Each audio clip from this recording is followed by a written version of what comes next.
Supreme Lord, eternal truth, let us obey thee alone and live according to truth. Namaste, good morning, welcome all of you. Today we have a nice discussion on life of Sri Aurobindo in England. Life of Sri Aurobindo, little bit will focus on his hardest period of life, hard life he was leading in London, Manchester and all. So the topic of discussion will be his life in England. As we know initially, he was sent with brothers on the condition to further study in England, on the condition that they should not be allowed to meet any Indian or know anything about India or about Indian culture. Only English, they want to be born and brought up and in a French, in a English style, in the English surrounding, he has to grow up, and the purpose was he was to return back with the English style, being qualifying an ICS. Anyway,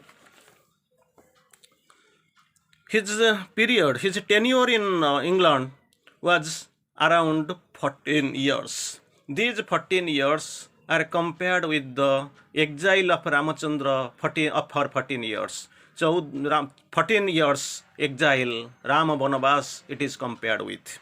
So almost from 1879 to 1892, Sri Aurobindo spent 14 years in England. 14 years, it is like Rama's appointed exile from in the forest. What is? Just so much it is a nice coincidence. So these people, all these brothers, three brothers, they were sent by Dr. Krishnadhana Ghosh. The expense has to come around 360 pounds per year for the three of them. So just 10 pounds per month for each boy. About his study in London, we can see these 14 years he spent 5 years in Manchester, 7 years in London, and 2 years in Cambridge and London. So this was almost in hardest and most glittering period because he had all his inner activities, all his inner things what were inside him, it was blossomed, and he got award after award. It is also difficult because that time, the period, this money could not be supplied by forwarded or spent by or sent by the father in time, so they had to face the most hardship period during that day. Sri Aurobindo, so we can see one line here. At London, Sri Aurobindo was admitted to St. Paul's. The headmaster of the school in St. Paul's, Dr. Walker, was a fine teacher. He could immediately recognize a bright and clever student and took great interest in him. A special personal interest was taken by Dr. Walker because he could be he could be able to discover the inner hidden talent was there with Sri Aurobindo in his own vision, in his own talent. So he would give a special training and push him up rapidly so as not to waste his time with the slow heads. So he was more concentrating, Dr. Walker was more concentrating to give a high boost to Sri Aurobindo because of his unborn talent, the talent that was actually so much talent, it was bestowed upon Sri Aurobindo.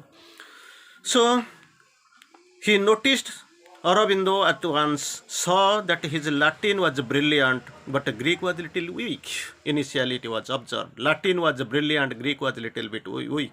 He coached him thoroughly in that and saw the capacity in other subjects. And let him skip several classes. All his abilities found there flowering. It flowered again because Dr. Walker was specially interested to give a boost to Sri Aurobindo's talent that time. Of course, Sri Aurobindo was not Sri Aurobindo. In the sadhana period, he became Sri Aurobindo. That time he was Aurobindo. He took part in discussions, gave talks and lectures, shown in all things. Then this 5 years in St. Paul's, he read much classical literature. He won Butterworth Prize for Literature and Bedford Prize for History. Initially, his flowering knowledge, his blossoming, it blossomed like anything. It was actually flowering. He got award after award. Butterworth Prize for Literature and Bedford Prize for History. Just imagine. Then difficulties came. It was the first period I am saying that it was taken care of. Then there comes is a difficult period. Difficulties and difficulties and difficulties. Residence in London, one would think it would be endless delight, but three brothers must be fasting and reveling. Who can? This is a wonderful time. Who can imagine? Because money could not be supplied, that inflow was cut short. His father was not able to send money. For that only they had to suffer a big way. Then came poverty. But no, not at all. Rather the very opposite. Because everybody expected London life, it is full of this wealth and enjoyment, but actually for them poverty came. It was the destiny. They were destined. The 14-year-old Sir Oro, that time Aurobindo, he was 14-year-old Oro, had a most difficult time, a time of trial and test he was facing. There was no other option to escape. It was destined they had to suffer. Most difficult time. On all sides, difficulties, fearful poverty, want, they actually surrounded him. They had nothing to eat, so that the elder brother in Binoy Bhushan took a job. Even while studying, part-time job he had to search the elder brother, and the income was he earned 5 shillings a week. Means £1 per month. Just imagine. 10 months, it was initially we have estimated £10 per each student. Now hardly £1 per month he was, imagine just his income was as a part-timer. About 18 rupees, and for this he said to they had to toil hard while at a student. What difficult circumstance, no money. This job also, part-time job, it is not also sufficient to give them sufficient food, and they can be managed. 2 years especially passed through in great hardship, it is written there. It was not enough, there was not enough to eat, they had to starve, for there were hardly any money, it was not there. Do you want to know how the boy Oro ate every day about their food? Just imagine, no money, how they were managing. Now itself we see our Lord, how they were striving there, how they were suffering, how they are fasting. In the morning, a cup of tea and a slice or two of bread. Imagine, in the morning. Afternoon, only a cup of tea. Just imagine how he was spending the time. In the evening, a penny sausage and or a sandwich. No hearty dinner for 2 long years. Imagine God. The Eternal suffers in a human form. He has signed a salvation testament with his own blood. He is the victim of his own sacrifice, immortal, bound towards mortality. This was his food. This was the time he was spending. Yet no discontent, no complaint, nothing. This is God. This is his divinity. He was the divine avatar has come. One pointedly, with great concentration, he was on studying. He went on studying and studying. This was his quality, inborn quality. This was his godly behavior. England, very cold country, of course. It was winter.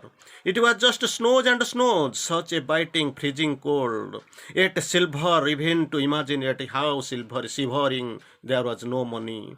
Everybody needs to a overcoat at last, but they had not. But Aurobindo had neither an overcoat nor a home for fire. It was to warm himself, not a room of his own to sleep either. Imagine, no room, no money, no overcoat, no burning, no fire. They were struggling badly.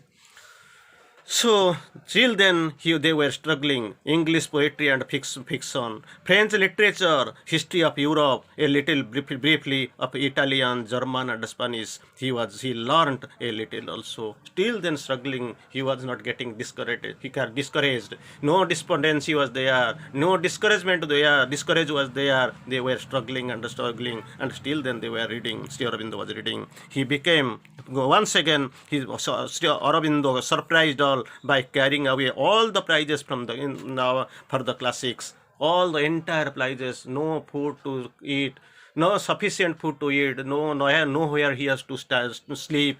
No, he had to struggle. Still, then entirely he was concentrated in learning Italy, German, French, Spanish, French literature, English, and all the prize he was getting.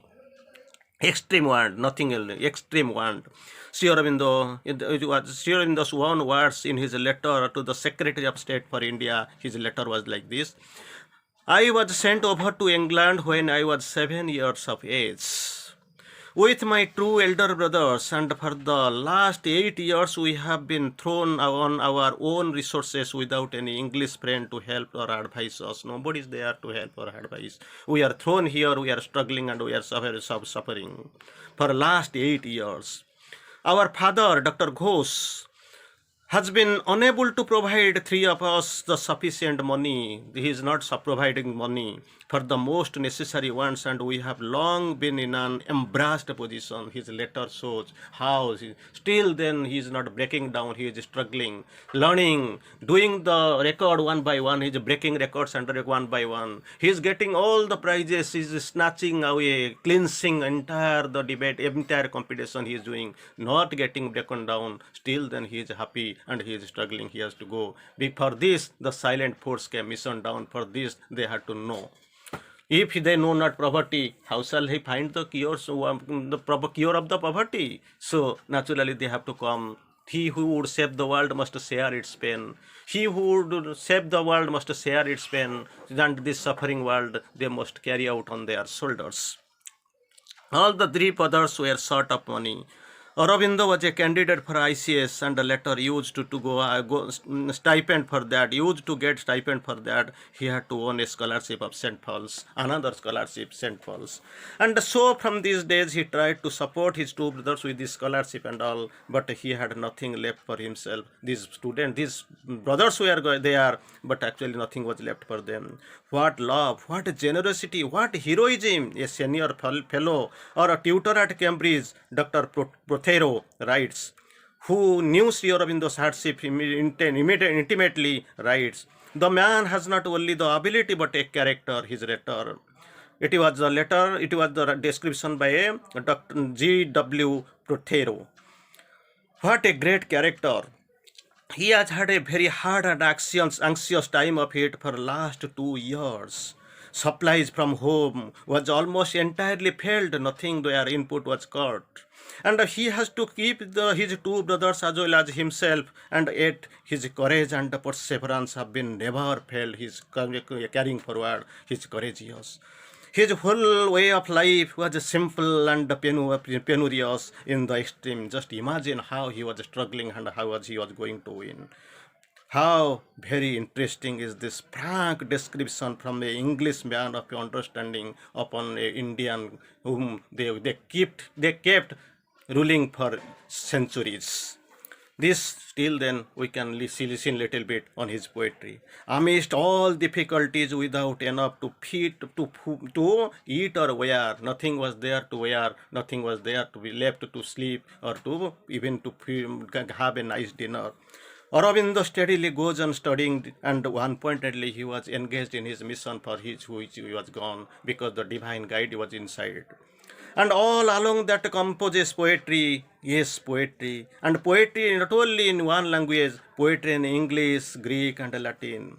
Poetry, he composed poetry in English, Greek, and Latin. He started writing poetry when he was after about 16 years of old, and wrote it throughout the life. We know his poetic emphasis, his poetic talent we know, and his magnum opus Savitri is the glorious, brilliant example. Savitri, the great epic, crown of his work, you will hear more about it little later because he was a great, a gorgeous scholar.